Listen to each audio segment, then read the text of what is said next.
ഹിസ്കിയാവിന്റെ അടുക്കൽ പറയുകയാണ്, ഹിസ്കിയാവേ, നീ പറയുന്നത് പോലെ അടയാളം സംഭവിക്കുക. അടയാളം ആഹാസിന്റെ കടികാരത്തിൽ വെളിപ്പെടുത്തുക.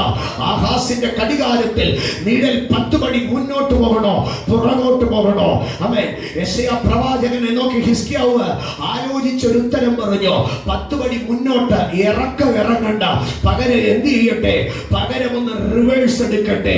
നടുമുറ്റത്തിൽ നിന്ന് നീ തിരികെ കയറി വന്നതുപോലെ ആകാശത്തിലെ സൂര്യന്റെ നിഴൽ 10 പടി പുറകോട്ട് പോകട്ടെ എന്ന് പറഞ്ഞാൽ ഭൂമിയുടെ കറക്കമൊന്ന് റിവേഴ്സ് ചെയ്യട്ടെ, ഭൂമിയുടെ അച്ചുതണ്ടൊന്ന് റിവേഴ്സ് ചെയ്യട്ടെ. ഇന്ന് പകൽ എത്ര പേർ വിശ്വസിക്കുന്നു? പ്രാർത്ഥിക്കുന്നവൻ ചിലതിനെ റിവേഴ്സ് ചെയ്യുക, പ്രാർത്ഥിക്കുന്നവൻ ചിലതിനെ റിവേഴ്സ് ചെയ്യുക. ആമേൻ. ഭൂമി 10 പടി പുറകിലേക്ക് നീങ്ങുകയാണ്, ഭൂമി 10 പടി പുറകിലേക്ക് നീങ്ങുകയാണ്. ആമേൻ. രാജാക്കന്മാരുടെ 2-ാം പുസ്തകം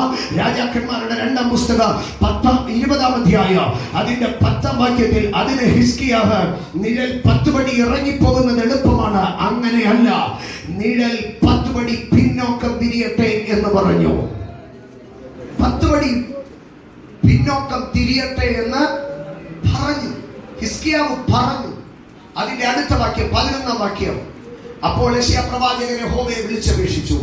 അവൻ ആഹാസിന്റെ സൂര്യ ഘടികാരത്തിൽ ഇറങ്ങിപ്പോയിരുന്ന നിഴലിനെ 10 പടി പിന്നോക്കം തിരിയുമാറാക്കി. ആര് തിരിയുമാറാക്കി? ദൈവം തിരിയുമാറാക്കി. ആര് പറഞ്ഞപ്പോൾ? ഹിസ്കിയാവ് പറഞ്ഞപ്പോൾ. ഇന്ന് പകൽ എത്ര പേർ വിശ്വസിക്കുന്നു? ചുമരിന് നേരെ ആമേൻ വാവിട്ട് കരയുന്നവന്റെ മുൻപാകെ ദൈവം നിഴലുകളെ പിരിക്കും. ദൈവം ആമേൻ നിഴല് പുറമോട്ട് വന്നാൽ സായാഹ്നങ്ങൾ നട്ടുച്ചയായി മാറും. ഇരുട്ട് വ്യാപരിച്ച ചില വിഷയങ്ങളിൽ പിന്നെയും പ്രകാശം തിരികെ വരുവാൻ തുടങ്ങും. ആമേൻ. ഇനിയും ഇരുട്ടാണ്, ഇനിയും രാത്രിയാണെന്ന് പറഞ്ഞ ചില വിഷയങ്ങളിൽ ഇല്ല, ഇപ്പോഴേ രാത്രി വരത്തില്ല, ചില ടൈമിങ്ങുകളെ ദൈവം മാറ്റുകയാണ്. 10 പടി പിന്നോക്കം തിരിഞ്ഞോ? ആരുടെ വാക്കിന്റെ മുമ്പിലാണെന്നറിയാമോ? എന്റെ സഹോദരങ്ങളെ, ഞാൻ ഇങ്ങനെ ആ വാക്കിനെ പറയാം. ചുമരിന്റെ നേരെ കിടന്ന് പൊട്ടിക്കരഞ്ഞ ഹിസ്കിയാവിനെ ഇന്ന് പകൽ ഞാൻ ഒരു കാര്യം പറയട്ടെ. ജീവിതത്തിന്റെ പ്രതിസന്ധിയുടെ നടുവിൽ നിനക്കൊന്ന് മുഖമമർത്തി കരയാനൊരു മാർവ് കാണത്തില്ല, നിനക്കൊന്ന് കെട്ടിപ്പുണർന്ന് കരയാനൊരു തോള് കാണത്തില്ല. നീ ഒരു അനാഥപ്പെട്ടു പോയ ജീവിതം പോലെ, ജീവിതത്തിൽ കൂട്ടും കൂട്ടാളിയും സ്നേഹിതരും സഹായമില്ലാതെ എവിടെയൊക്കെയോ നീ ഒറ്റപ്പെട്ടോ. നിന്റെ കണ്ണുനീര് കാണാൻ ചുമര് മാത്രമേ ഉണ്ടായിരിക്കത്തുള്ളൂ. ഹിസ്കിയാവ് ചുമരിന് നേരെ കിടന്ന് ഏങ്ങി കരഞ്ഞോ. ഒന്ന് കെട്ടിപ്പിടിച്ച് കരയാനൊരു മനുഷ്യനെ കിട്ടിയില്ല. അവന്റെ മുഖം അമർത്തി കരയാനൊരു മാർവോ, ചേർന്നൊന്ന് താങ്ങുവാനൊരു തോളോ അവന് കിട്ടിയില്ല. പക്ഷേ അതിന്റെ നടുവിൽ അവന്റെ വാക്കുകൾക്ക് ഒരു അധികാരം കിട്ടി. ഇന്ന് പകൽ ഞാൻ വിളിച്ചു പറയുകയാണ്, ജീവിതത്തിന്റെ പ്രതിസന്ധികളിൽ നീ വല്ലാതെ ഒറ്റപ്പെടുമ്പോൾ ആ ഒറ്റപ്പെടലിനകത്ത് നിന്റെ മേലൊരു അധികാരത്തെ കൈമാറുന്ന ദൈവ പ്രവർത്തിക്ക് സ്തോത്രം പറഞ്ഞാട്ട്, ദൈവ പ്രവർത്തിക്ക് സ്തോത്രം.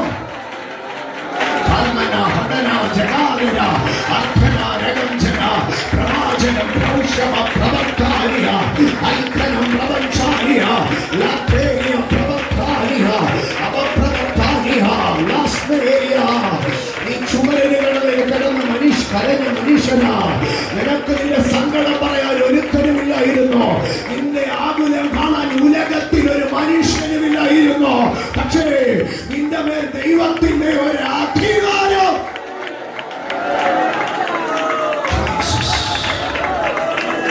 ചുമരിന്റെ നേരെ കിടന്ന് കരഞ്ഞ മനുഷ്യ, നിന്റെ വായിക്കൊരു അധികാരമുണ്ട്, നിന്റെ വാക്കിനൊരു അധികാരമുണ്ട്, നിന്റെ ശബ്ദത്തിനൊരു അധികാരമുണ്ട്.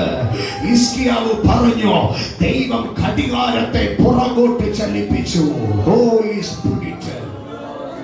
ഭൂമിയെ ദൈവം തിരികെ കറക്കി, ഭൂമിയെ ദൈവം തിരികെ കറക്കി. അങ്ങനെയെങ്കിൽ ഞാൻ ചോദിക്കട്ടെ, നിന്റെ ശബ്ദത്തിന്റെ മുൻപാകെ സിസ്റ്റം റിവേഴ്സ് ചെയ്യപ്പെടത്തില്ലേ? സിസ്റ്റം റിവേഴ്സ് ചെയ്യപ്പെടും. ലോകത്തെ ദൈവത്തിന് തിരിച്ചു കറക്കാൻ കഴിയുമെങ്കിൽ എക്കണോമിയെ ദൈവത്തിന് തിരിച്ചെടുക്കാൻ കഴിയുക, ചില ലീഡർഷിപ്പുകളെ ദൈവത്തിന് റിവേഴ്സ് ചെയ്യാൻ കഴിയുക, ചില അവസ്ഥകളെ ദൈവത്തിന് റിവേഴ്സ് ചെയ്യാൻ കഴിയുക, ചില സംഗതികളെ ദൈവത്തിന് റിവേഴ്സ് ചെയ്യാൻ കഴിയുക. ഇറങ്ങിപ്പോയെന്ന് പറഞ്ഞത്, താണുപോയെന്ന് പറഞ്ഞത് ദൈവം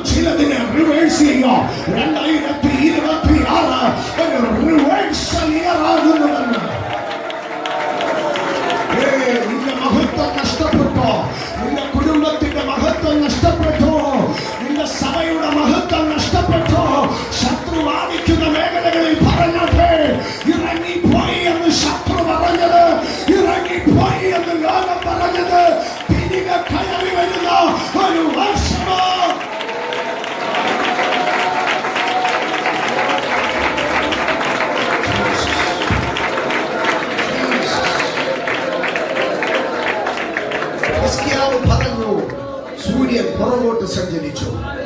ഹിസ്കിയാവ് പറഞ്ഞു സൂര്യൻ പുറകോട്ട് അല്ല, ഭൂമി പുറകോട്ട് സഞ്ചരിച്ചു, നിഴൽ പുറകോട്ട് സഞ്ചരിച്ചു.